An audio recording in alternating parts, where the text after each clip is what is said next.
Assalamualaikum warahmatullahi wabarakatuh. Jumpa lagi dengan channel pembelajaran kita.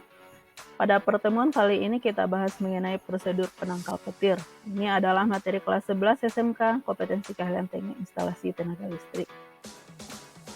Pada pertemuan sebelumnya kita sudah bahas mengenai bahaya sambaran petir dan komponen penangkal petir. Sekarang, bagaimana sih caranya memasang penangkal petir tersebut?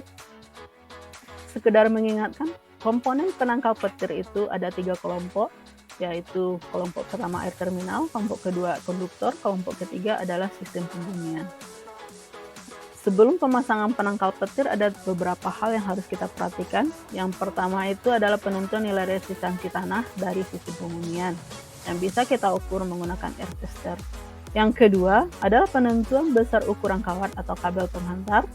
Yang ketiga itu adalah penentuan lokasi dan ketinggian dari terminasi udara. Yang keempat itu adalah penyambungan antar komponen penangkal petir.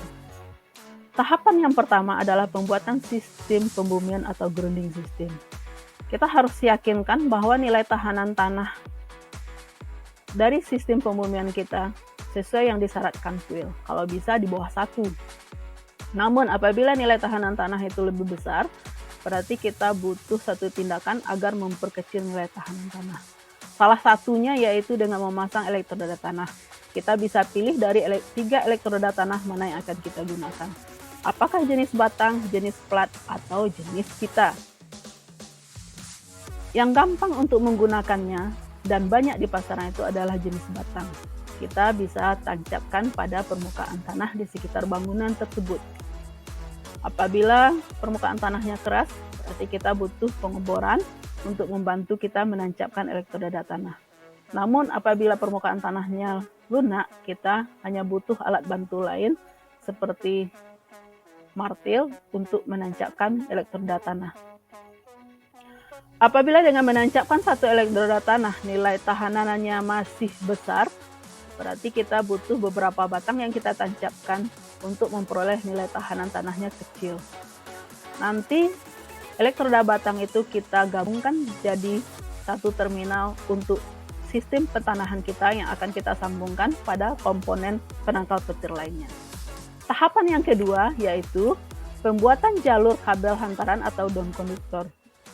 Dipasang pada sisi atas bangunan dan sisi sampingnya. Pemasangan kabel ini harus kokoh dan kuat.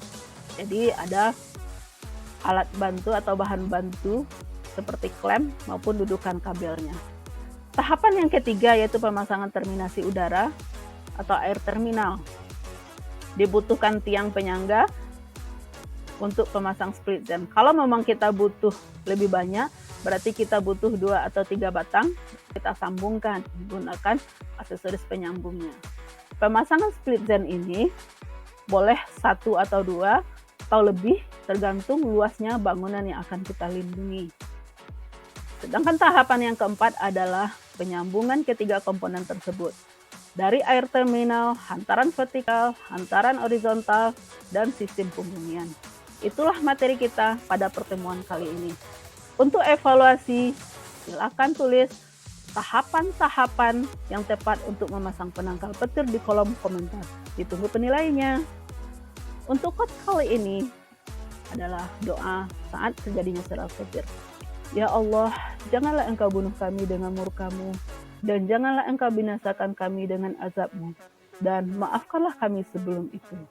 Maha suci Tuhan yang guru bertasbih dengan memujinya.